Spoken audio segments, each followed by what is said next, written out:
Assalamualaikum warahmatullahi wabarakatuh. Innal hamdalillah nahmaduhu wa nasta'inuhu wa nastaghfiruh wa na'udzu billahi min shururi anfusina wa min sayyiati a'malina. Man yahdihillahu fala mudilla lahu wa man yudlil fala hadiya lahu.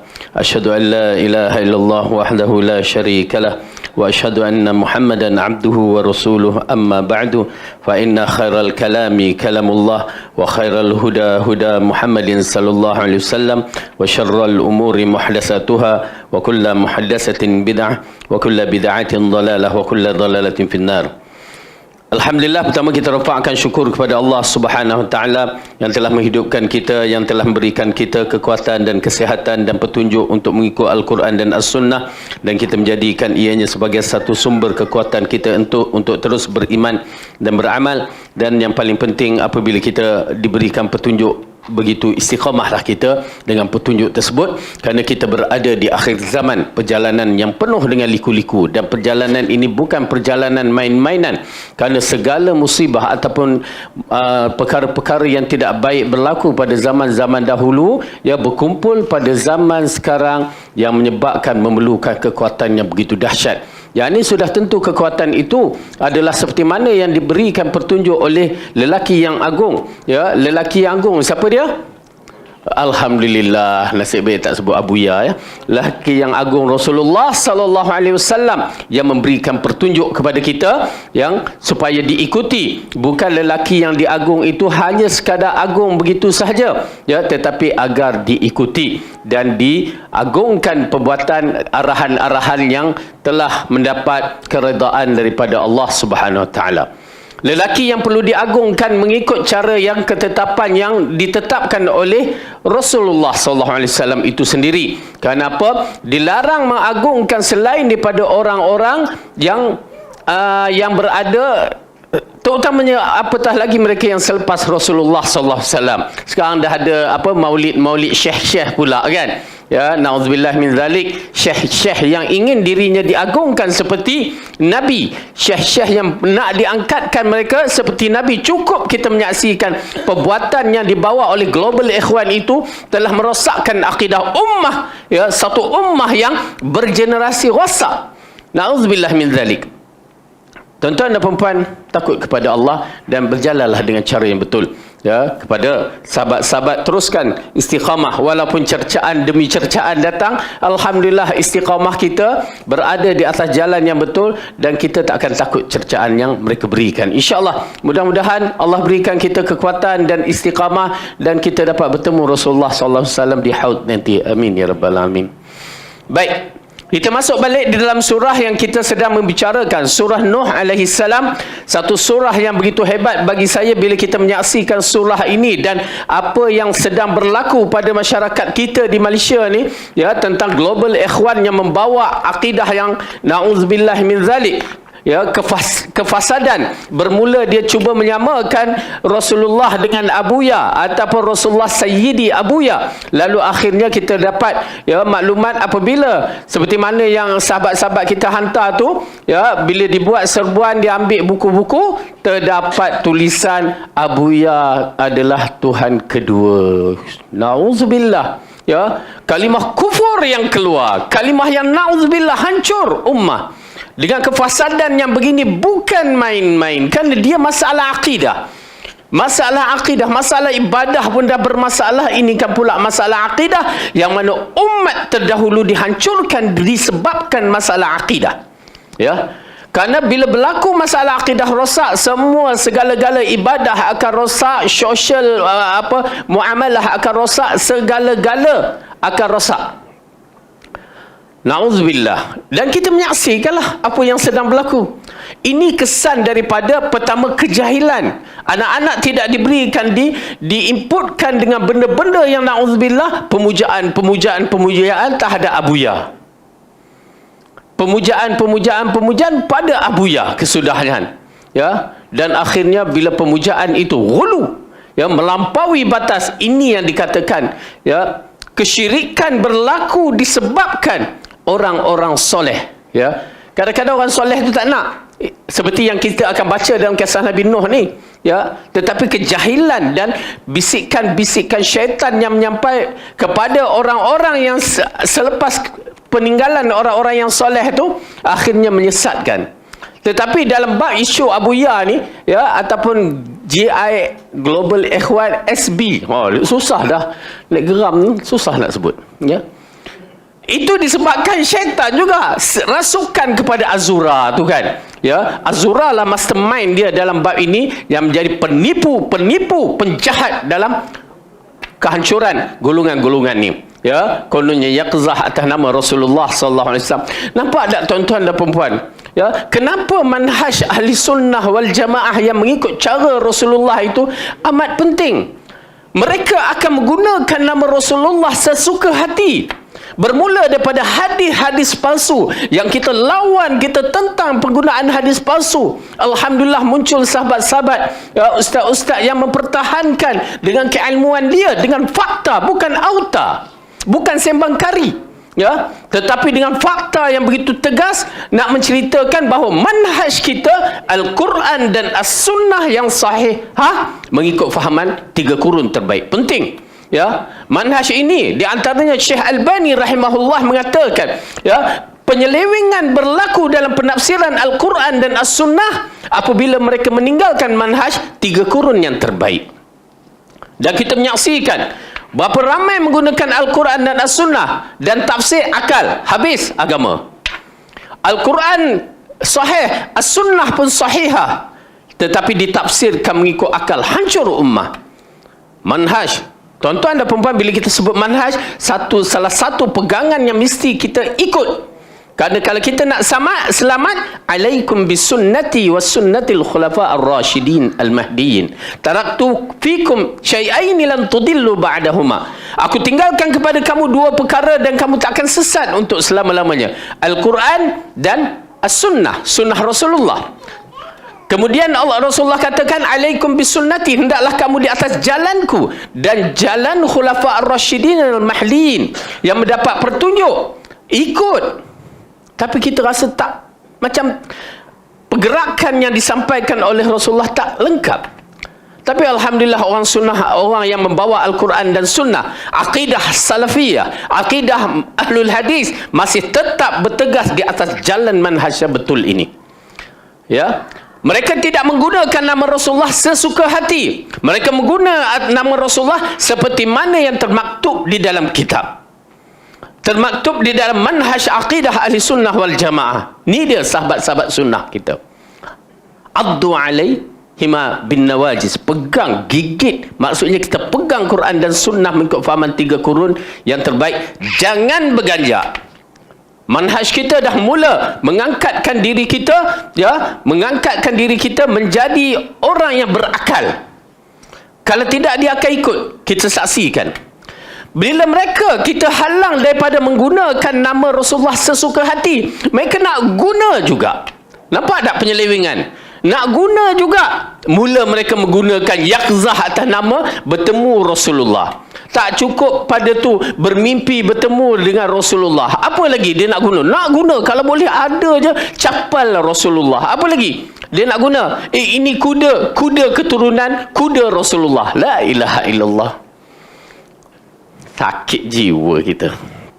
Bila agama dah nak menggunakan nama atas nama Rasulullah, kerana mahal, ya. Itu perniagaan mahal. Menjual agama ni mahal. Mereka akan mendapat kedudukan yang tinggi. Itu belum lagi nama keturunan Rasulullah. Bila nak uji DNA, takut belaka, ya. Berbahaya. Tuan-tuan dan perempuan, ini agama yang diwahyukan. Maka tak kira siapa pun mesti ikut ketetapan yang diarahkan. Maka kalau tidak, Islam tidak akan selamat. Golongan ini terlalu kecil. Tapi kita menerima janji yang Rasulullah SAW tetapkan. La tazalu ta'ifatun min ummati zahirina 'alal haqq. La yadurruhum man khazalahum hatta ya'tiyal amrullah. Akan berterusan di kalangan umatku yang akan menegakkan kebenaran. Dan dia tidak takut, tak gentar sesiapa yang nak menjatuhkan dia. Sehingga datang keputusan Allah, menang ataupun mati syahid. Mudah-mudahan kita di kalangan taifah mansurah, golongan yang berjaya ini, ya. Kerana kita hidup di dunia berapa lama lagi kita nak? ambil lah. Tapi perjalanan akidah yang akan menentukan jalan kita di syurga. Siapa yang dah belajar tentang rintitan perjalanan kita dari bumi mahsyar itu bermula kita dibangunkan, senang kita bermula di alam kubur sampai kita menjejak sama ada pintu syurga ataupun pintu neraka. Bukan senang. Percaturan ini adalah sengit. Kerana apa? Semua akan terpisah. Orang yang kita sayang pun kita tak peduli. Mungkin menjadi orang yang kita khianati pula di hari mahsyar tu nanti. Allah sebutkan dalam Al-Quran seolah-olah cerita ini telah dikhabarkan kepada kita, cuma nak ambil perhatian ataupun tidak. Baik. Dalam surah Nuh, ya, agak penting untuk kita mengetahui bagaimana peranan kita menjaga nama Rasulullah tidak dipergunakan sesuka hati. Nampak bagaimana mereka menggunakan nama Rasulullah sampai ke muncak yaqzah, ya, bertemu dengan Rasulullah sewaktu secara hidup. Memang gila orang yang menganut akidah yang begini, mengatakan Rasulullah boleh bertemu waktu sekarang ni dengan secara hidup. Gila, kita katakan. Ustaz, doktor, profesor yang bicara, biarkan kita berada di atas manhaj sunnah. Imam-imam yang besar tak berjumpa. Doktor kita keluar daripada beberapa universiti, ya, nak mengatakan dia bertemu. Abu Bakar, Umar, Osman dan Ali selepas kewafatan baginda dah tak bertemu. Siapa dia doktor tu? Sedangkan mereka Auliaur Rahman, golongan yang terpilih, yang menjadi pendukung-pendukung agama yang sebenarnya pun tak bertemu. Tiba-tiba orang yang lolak-lolak ni pula bertemu. Na'udzubillah. Na'udzubillah. Panas Abu Wis. Abu Wis datang bersemangat ni. Tapi kalau Abu Wis datang buat kopi lagi, semangat. Lupa pula Abu Wis.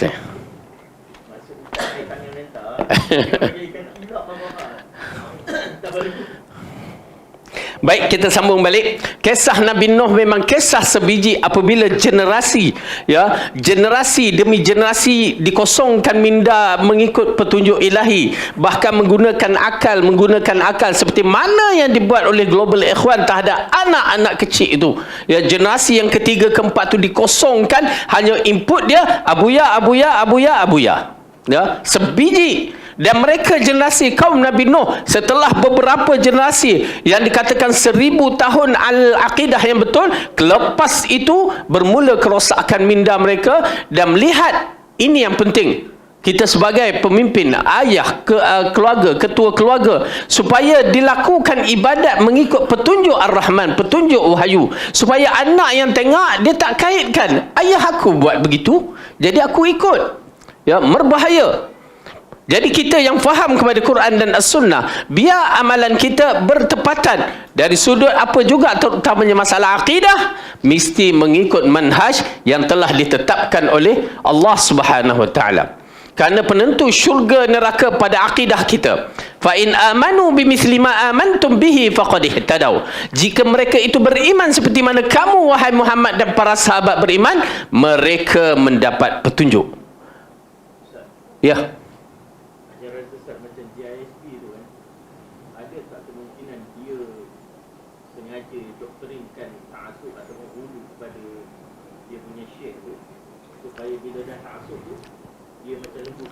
Ya, memang jahat. Dia bukan sekadar JSB, semua bentuk-bentuk tariqah ataupun bentuk-bentuk yang mendatangkan memuja kepada guru dia, menghormati lain tetapi memuja kepada gurunya, semuanya konsep ta'assub yang berbahaya.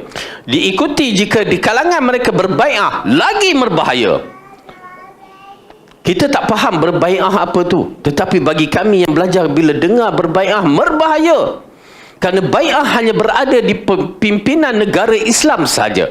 Pemimpin Islam sahaja dalam pemerintahannya berbai'ah. Tetapi selain daripada tu, jika ada bai'ah, dia akan membawa kepada ta'assub yang lebih ganas. Dia boleh membawa kepada satu benda yang menakutkan. Kerana bila seorang tu berbai'ah, berarti dia taat setia yang mutlak, yang boleh membawa kepada kacau bilau. Ya, Kena pula macam kisah yang kita tahu GISB ni, ya, dia mengatakan orang lain semua tak betul dah. Tak betul. Abu Muaz tak ada apa-apa, tak betul. Jangan action. Ya. Semua dah tak betul. Dan dianggap macam polis jahat, bukan baik. Dan dianggap apa lagi? Ya, dianggapkan bahawa masjid ya najis, bernajis. Uish, dahsyat kalimah-kalimah tu. Ya, dia brainwashkan pemikiran budak-budak tu macam tu sekali. Semua ni kita ni tak betul, sampai mak ayah kita pun tak betul. Tak ada solat Jumaat sejamak. Kan mereka itu menganggap mereka itu mujahid yang berjuang. Kan? Yang mana bila berjuang itu bila keluar tu dikatakan tak duduk tempat dia, jadi musafir. Kan lagu tu, sudah sunnah orang berjuang, kan lagu tu. Memanglah dia menganggap begitu. Hanya duduk dekat rumah aja. Tapi pemikiran mereka telah dibentukkan. Tapi bila dengar cerita ya, kita mengikut perkembangan, memang mereka ini ganas, jahat, apa lagi nak sebut? 9 admin mereka tu memang jahat, ya, nak menguasai, menindas kepada orang bawahan.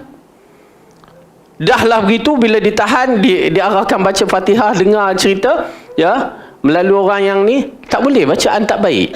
Baca Fatihah tapi tak baik. Rasanya Muaz lagi sedap baca Fatihah dia. Abu Muaz lagi sedap, tak nafikan. Baik. Jadi ini merupakan satu pengkhianatan, ya. Pengkhianatan kepada ummah. Ya Allah, jadi pada masyarakat kita sedih. Bantulah. Bantu kepada anak-anak yang mana boleh kita bantu mereka dengan cara yang betul, dan kita serahkan kepada pihak yang berkewajipan atau yang bertanggungjawab. Kerana kita cuba nak hapuskan kefasadan akidah tu, kena hapus. Bukan orangnya. Ya, orangnya kita doa Allah bagi petunjuk, tetapi kefahaman tu kena hapuskan. Terima kasih bagi mereka yang keluar daripada tu dan bertaubat dan cuba juga membetulkan, alhamdulillah. Dan mereka-mereka yang bekerjasama dalam membina, menjaga dan memberi maklumat tentang kefasadan mereka tu. Kita nampak ekonomi. Oh, ekonomi Islam. Niaga roti, baginya roti air kaki. Ekonomi Islam apa? Dengar dia dah mula. Kembang tekak bila nak sebut ni. Nasib baik Abu Wais bawa ni. Air. Tak gula. Tak. Bismillah. Air janggut. Tak.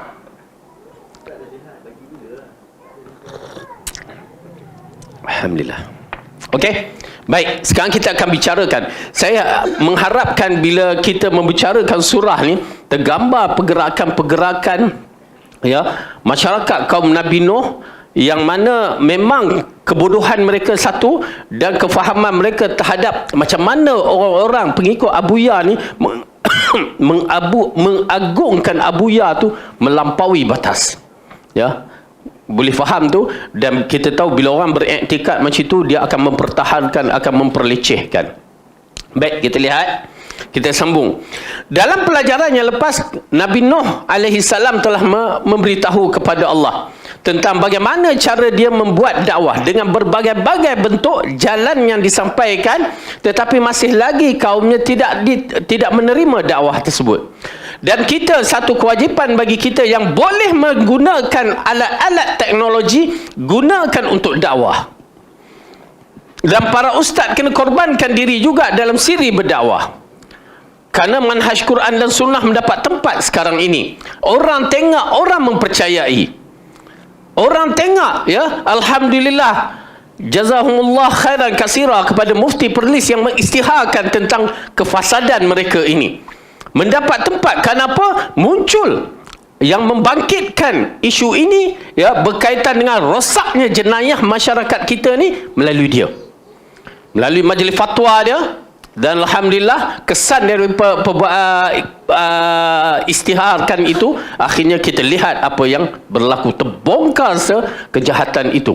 Bukan masalah Asy'ariyah wal Maturidiyah ataupun akidah salaf ataupun akidah ahlul hadis, tetapi ianya berkaitan dengan masalah masyarakat kita yang perlu diselamatkan dari fahaman kefasadan daripada orang-orang yang tidak bertanggungjawab, walaupun orang itu berserban, walaupun berjubah.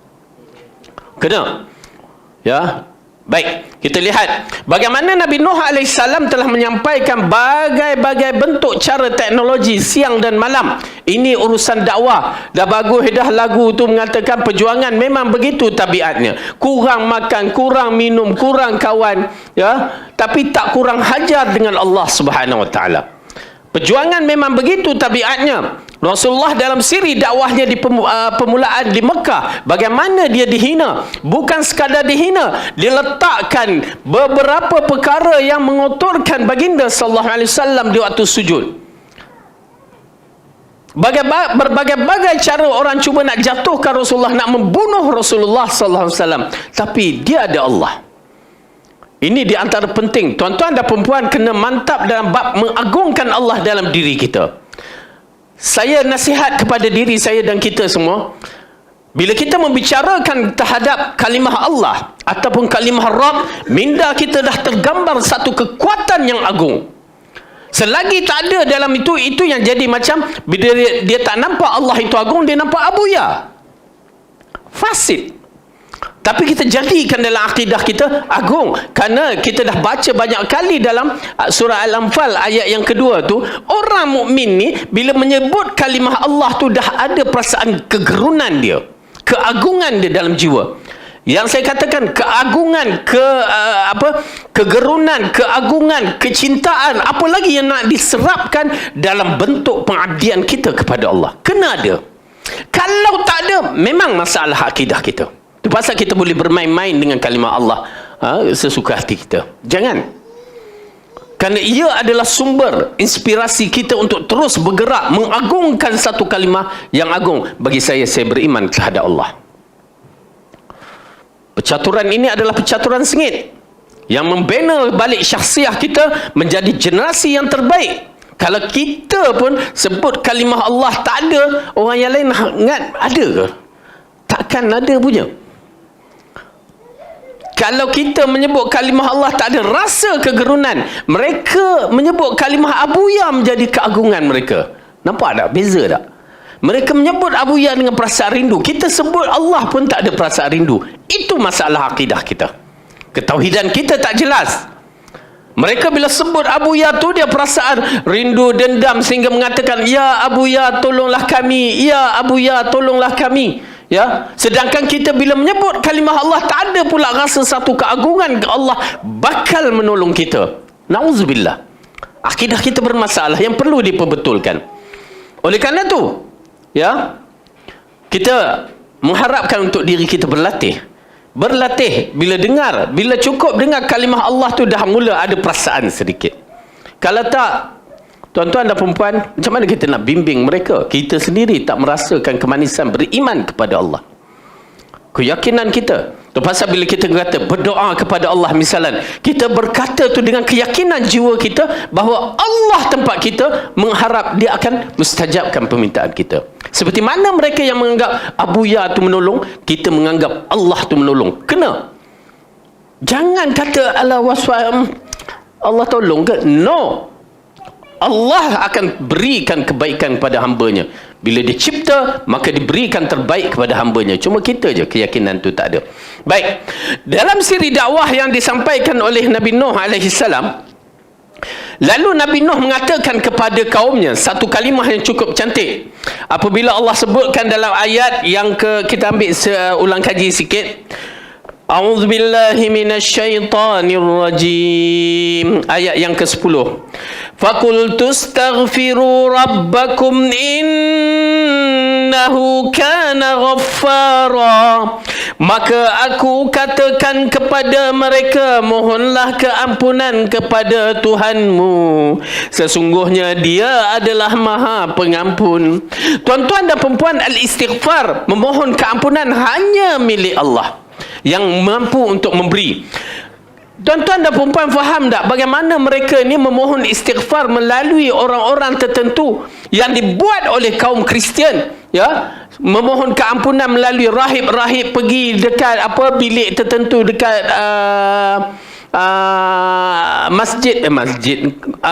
gereja-gereja mereka dan menceritakan dosa-dosa mereka. Sebelah tu, ya, padri-padri yang mendengar, kononnya padri itu yang akan mengampunkannya. Kita bukan begitu.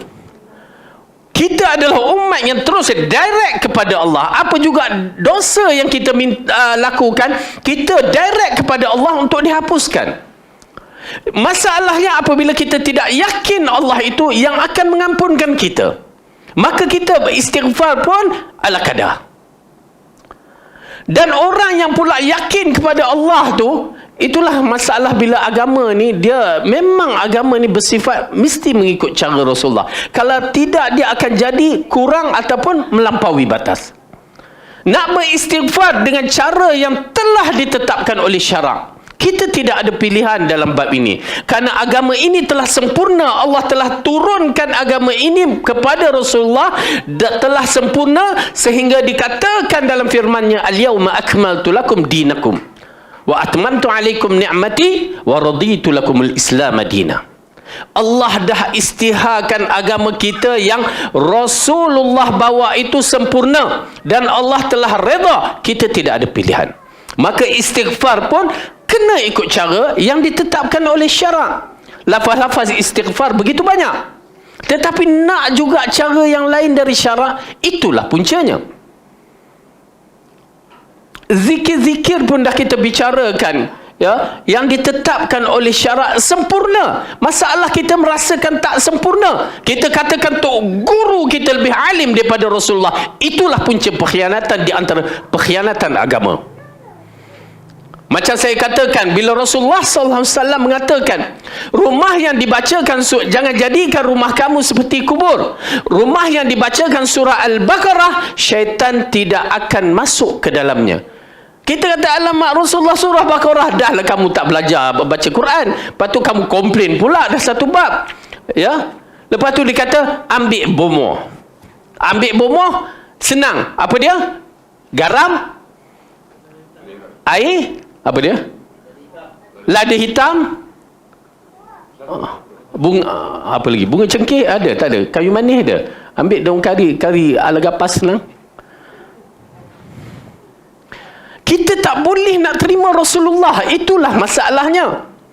Bila kita katakan begitu, kamu telah mengangkat bomoh lebih besar daripada Rasulullah, ya, mereka marah. Ikhtiar, apa salahnya? Rasulullah dah sebut jelas-jelas, rumah yang dibacakan surah Baqarah, syaitan tidak akan masuk. Tak nak baca, pemalas.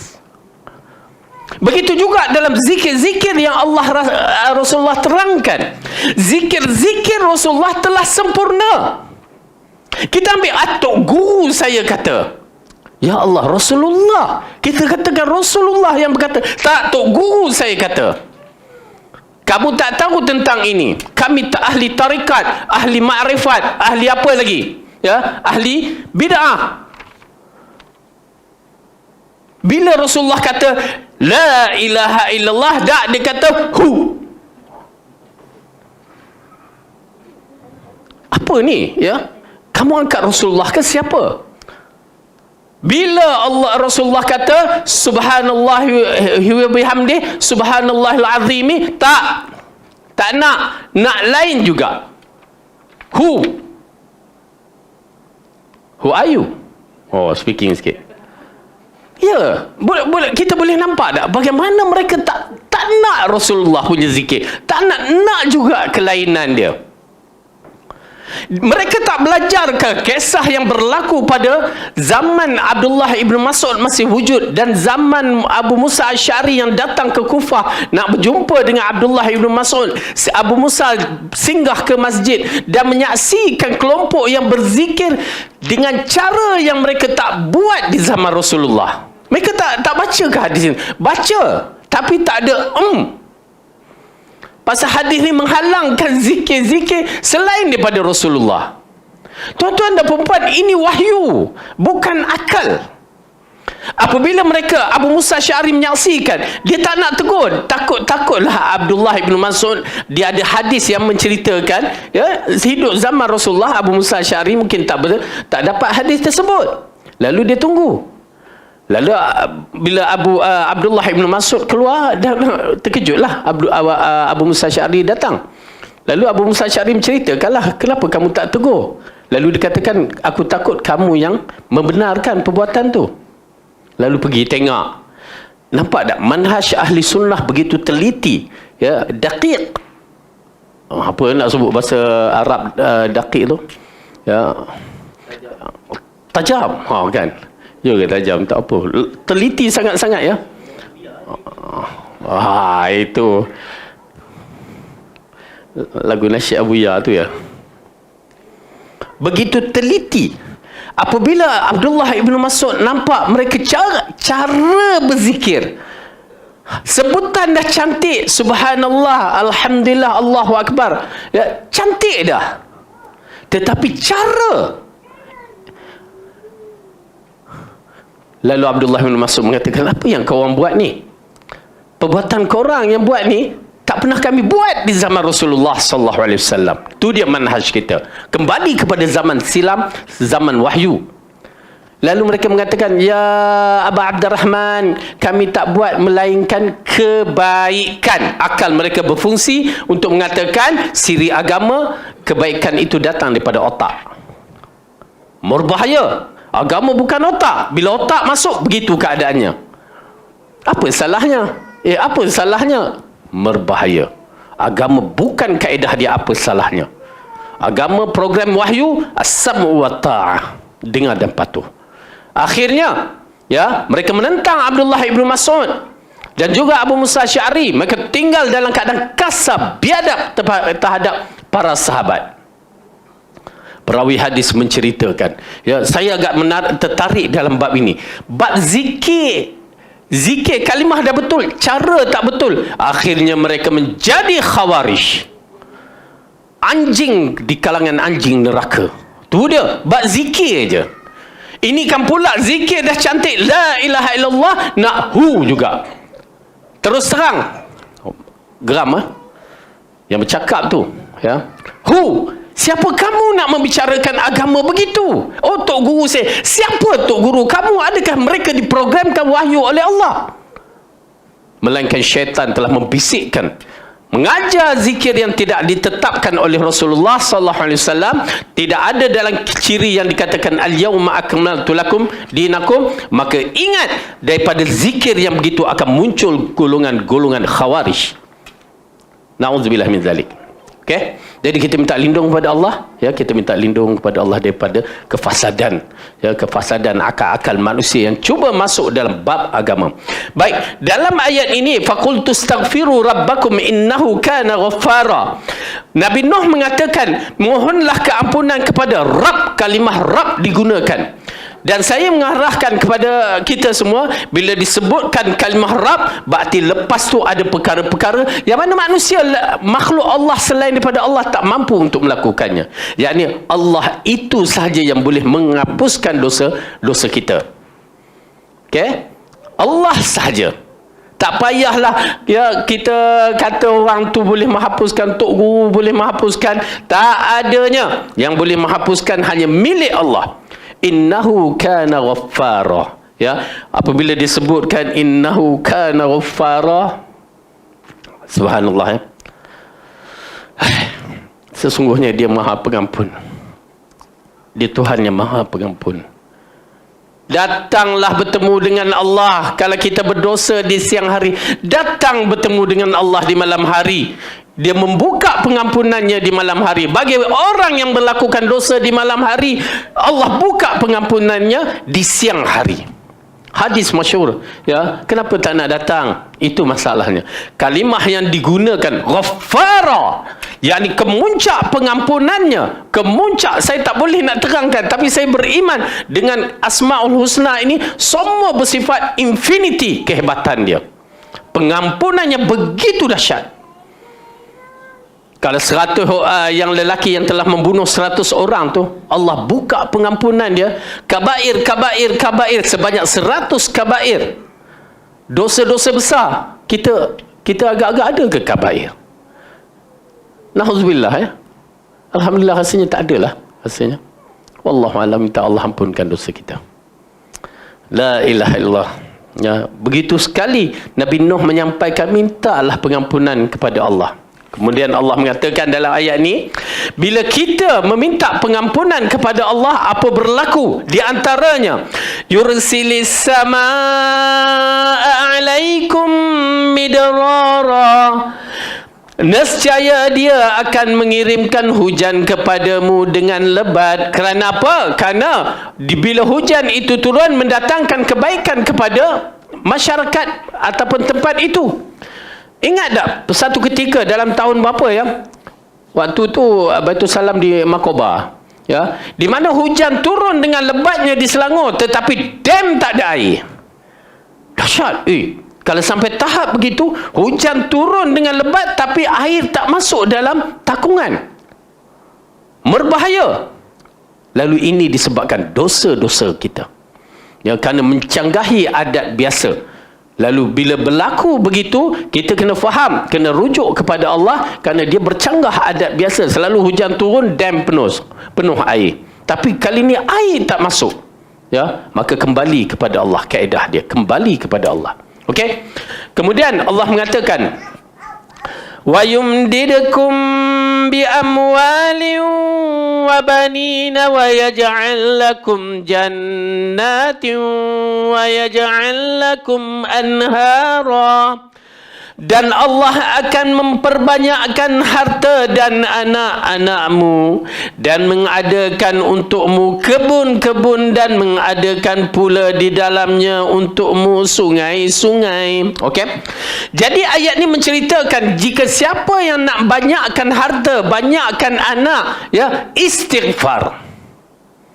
Tapi apa ni, Global Ikhwan banyak anak dia kan. Tak istighfar pun, istighfar buya je. Itu ya, dia kes yang lain sedikit ya. Allah ujikan dia begitu pula. Ya, boleh dapat projek buat anak banyak-banyak, lepas tu dah tak kenal, ini anak aku ke anak siapa? Bila tengok bin, lah bukan bin aku. Kan? Itu dah kira kategori gila. Ya, gila yang tak mentaati pemimpin, pemerintah, dan buat suka hati. Hawa nafsu betul lah. Hukum hakam mereka tu semua hawa nafsu.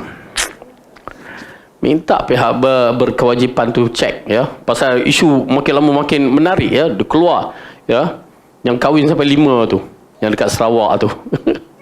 Menarik. Orang Global Ikhwan dia bercerita ya. Kita tunggu laporan seterusnya. Dia pergunakan agama. Hukum hakam syarak dah habis. Solat pun ikut suka hati. Nak jamak ke tak jamak ke apa lagi. Ya, semua suka hati. Akidah dah suka hati dah. La ilaha illa anta subhanaka inni kuntu minaz. Tuan-tuan dan puan, itulah petunjuk. Betapa indahnya petunjuk ya. Nak dapat petunjuk bukan senang, tetapi bila Allah bagi petunjuk, simpan, jaga elok-elok. Terus mencari rentak-rentak, dan kita bersyukur. Kalau ikutkan kita ni beza-beza. Abu Wais dari mana? Abu Muaz dari apa ni, grup rock ke apa ke? Bukan. Ya, saya dulu dari Arkam juga, tapi bercampur Arkamnya lah, Syahbandinya apa lagi yang saya masuk. Tarikat tu, tarikat ni. Ya. Jadi kita ni berbeza. Nak tanya Syekh Hamidun kita dari mana pun tak ada. Tapi alhamdulillah, Allah, bila Allah bagi petunjuk, merupakan rahmat yang terlalu besar. Yang bagi saya lah ya, walaupun ialah merupakan nikmat paling besar bila saya mengetahui akidah ahli sunnah wal jamaah. Nak dapat bukan senang. Tuan-tuan dan puan-puan, nak dapat bukan senang. Bila dapat tu, macam saya dulu mencari juga. Ya, walau ialah kita budak SPM punya, maksudnya bukan budak agama. Aliran sains kononnya nak jadi ahli fizik lah, doktor lah kan, sudah je jadi mutawif pula kan ustaz. Tapi ada hikmah. Bagi saya ada hikmah. Saya seronok. Kita mencari pusing Malaysia. Pergi pondok sana, pergi pondok sini. Duduk. Lepas tu bergaul dengan golongan tarikat. Mencari. Tapi kalau tidaklah petunjuk daripada Allah, la hawla wa la quwwata illa billah. Quran dan sunnah saya takkan faham. Sampai duduk di Pakistan, ya, mencari lagi, cari. Kita duduk bercampur baur tu pun kita tak nampak lagi dengan fahaman. Bayangkan saya pergi Pakistan kali kedua baru saya nampak apa dia manhaj. Kalau tak tahu. Akidah dah clear dah. Manhaj tak clear. Kali kedua baru nampak. Subhanallah kan. Allah bagi jalan. Hui, terasa berharga sangat. Tapi itulah. Kena menuntut ilmu lah. Kena menuntut ilmu bersungguh-sungguh. Dan kami, walaupun ialah waktu tu teringat zaman orang Malaysia ni sibuk main bola lah apa, kami pergi belajar. Ya, pergi belajar. Orang chop, oh itu grup Salafi, dia chop. Kami teruskan. Alhamdulillah ada beberapa kelompok pelajar Malaysia yang bersungguh-sungguh menuntut ilmu. Bayangkan kita naik semata-mata nak buka kitab Mishkat Al-Masabih. Kitab dengan Tok Guru Nun. Perjalanan 1 jam pergi. Duduk talaki 1.5 jam, balik 1 jam. Masuk pergi tu, ya, lepas asar tu kita bertolak tu, yalah orang waktu tu orang balik pejabat. Semua mereka tinggi-tinggi pegang bas tu macam tu. Kita bawah ketiak dia aja. Tapi ilmu, kita nak cari ilmu waktu tu. Ya, kenangan manis kita menuntut ilmu waktu tu. Sampai sana, ya, alhamdulillah duduk disambut oleh syekh, kita belajar talaqi dengan syekh, kitab Mushkat Masabih, mula-mula Bulughul Maram. Lepas tu balik pula sama juga bentuk, ya, dia angkat tangan, kita duduk bawah ketiak dia. Iyalah dia tinggi kan, orang Pakistan. Sampai ke Jamiah universiti kita, makanan ada tetapi habislah pasal sampah tu dekat maghrib. Tuan-tuan dan perempuan, masalah itu bukan masalah. Bagi mereka yang cinta kepada menuntut ilmu, ya, dia datang imbauan tu, menarik sekali bagaimana imam-imam yang besar dulu menuntut ilmu. Mak dia kata, nah ambil roti kering, mak dia bagi. Ya, kalau tak ada nasi lemak, tak nak belajar.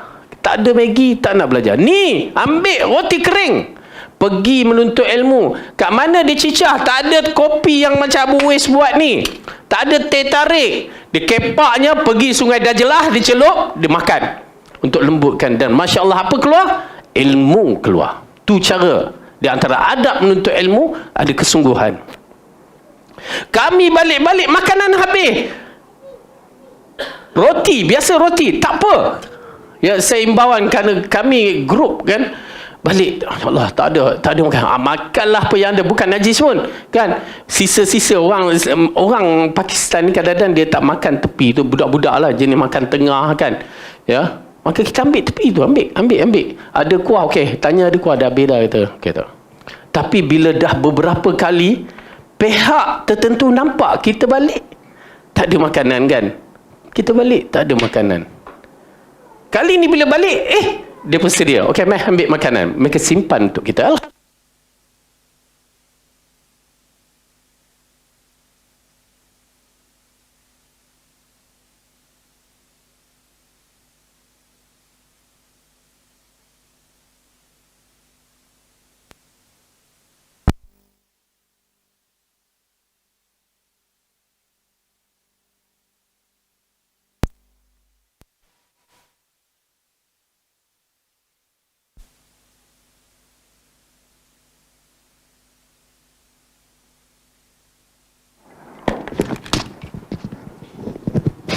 Dengan tuduhan nuduh kita salafi lah apa waktu tu tak menjadi masalah. Yang penting kami menuntut ilmu. Kami datang bukan nak berpolitik, kami datang bukan untuk ni, ya, berpersatuan ke. Kami datang nak menuntut ilmu dan akhirnya alhamdulillah kami dapat selesaikan beberapa kitab talaqi dan kami alhamdulillah ala kulli hal nak menceritakan kita kena ada semangat dalam siri menuntut ilmu. Kalau Allah bagi kekuatan ekonomi saya misalnya untuk menuntut ilmu, memang saya suka sangat menuntut ilmu.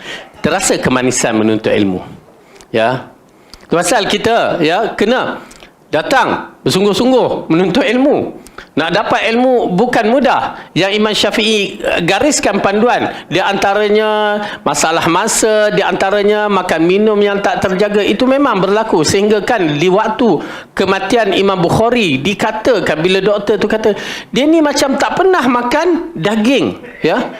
Lalu ditanya, dia kata kami sibuk menuntut ilmu. Kita siap, ya.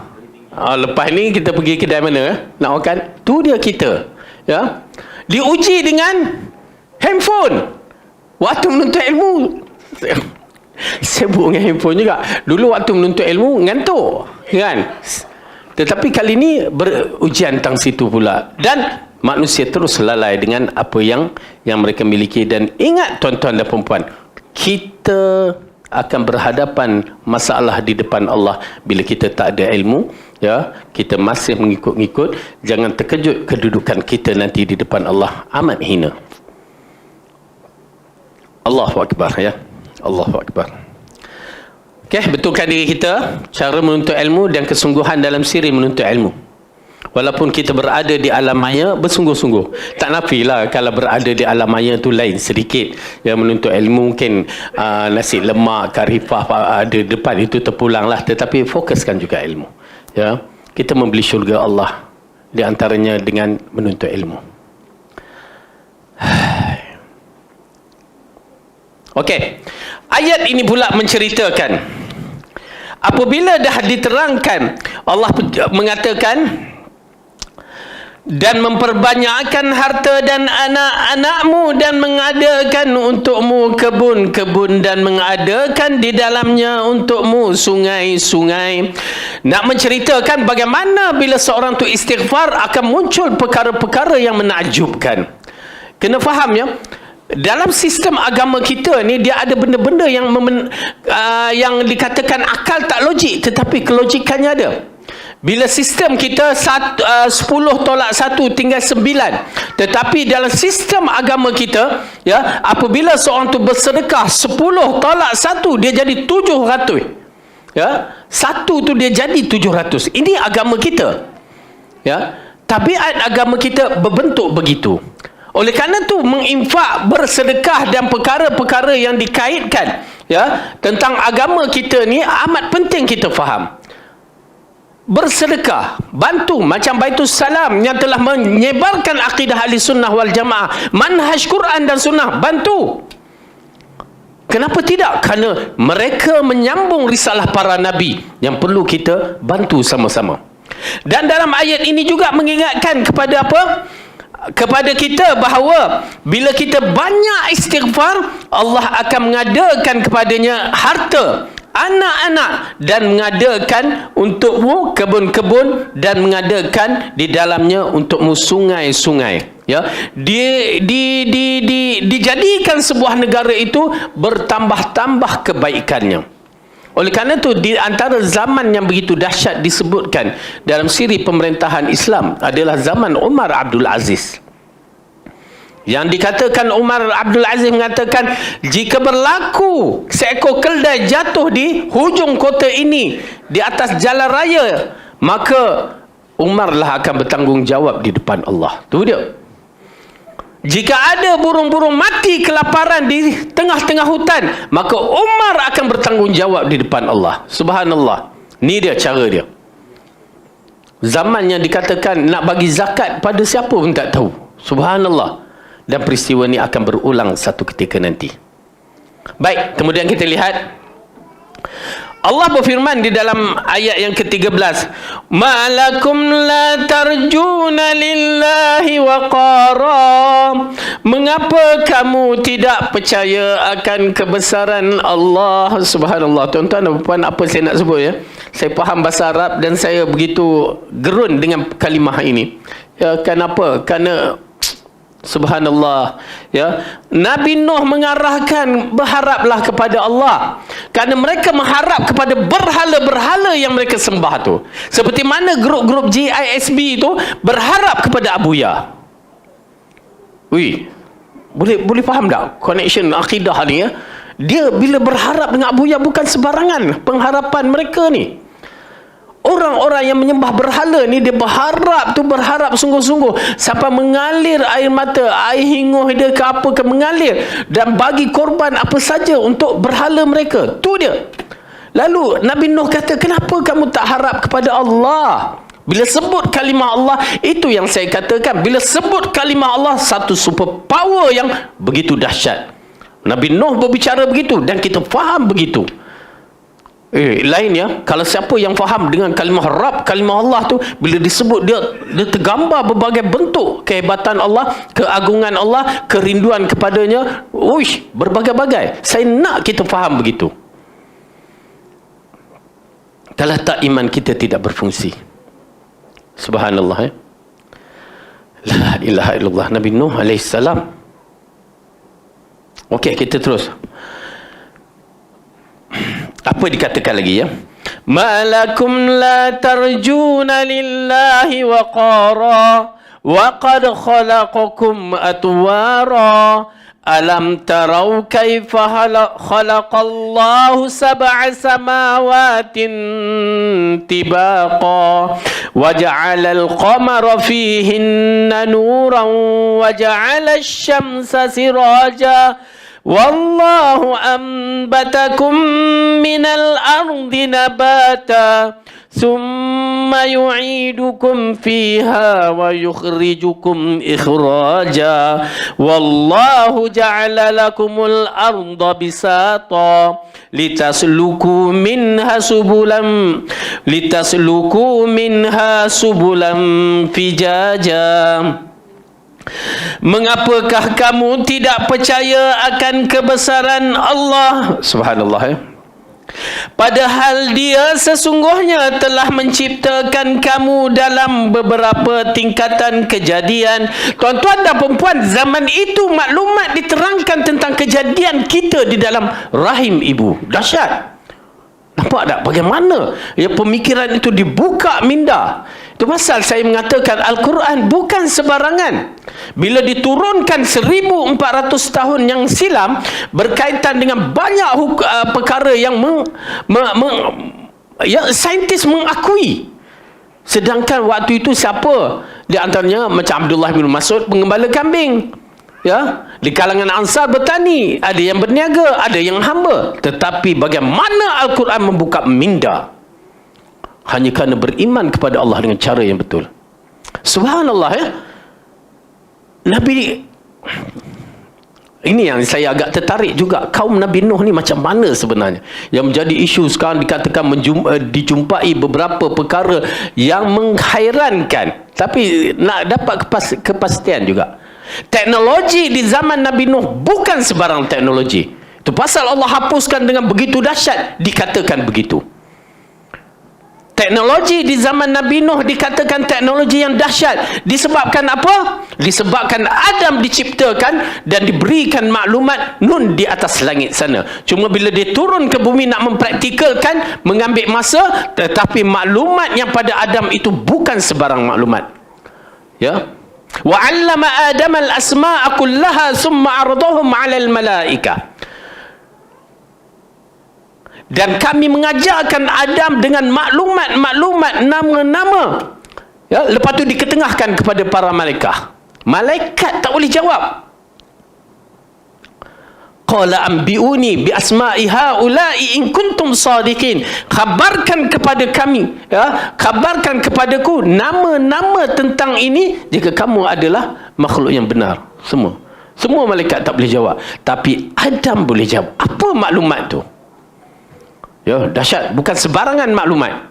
Ya, Adam ada dalam minda dia maklumat tu. Bila turun ke bumi, seorang yang pakar misalnya dia berada di satu kawasan yang tandus apa, dia nak gunakan, waktu itu dia gunakan dan dia akan keluar step.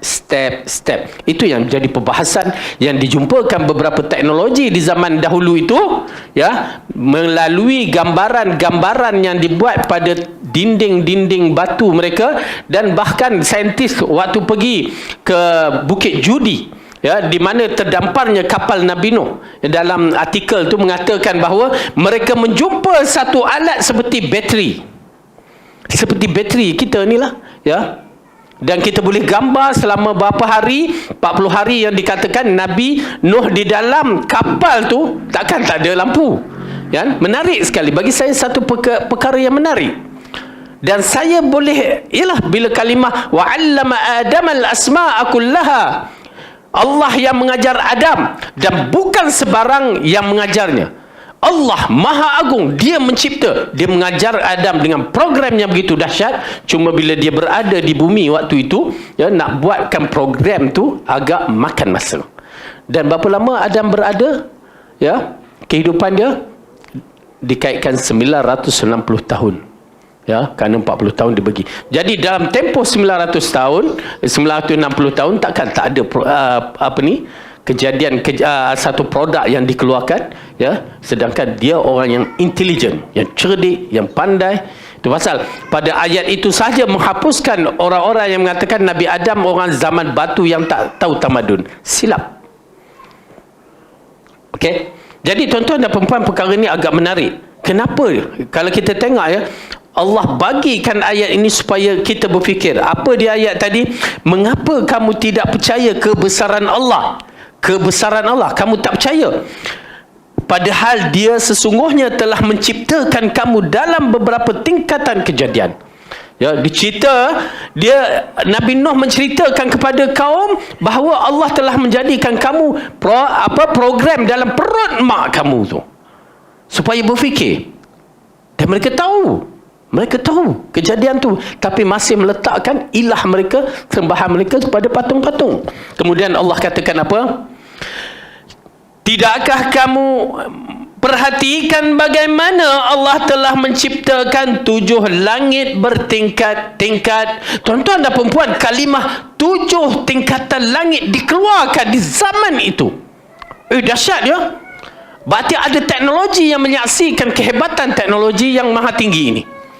Ya Allah, zaman tu kalau ikut tengok langit, kita pun tak tahu 7 langit tu kan, tapi dikhabarkan langit itu mempunyai 7 tingkat pada zaman Nabi Nuh lagi dah. Nak bagi tahu bahawa Allah yang mencipta. Dahsyat, ya.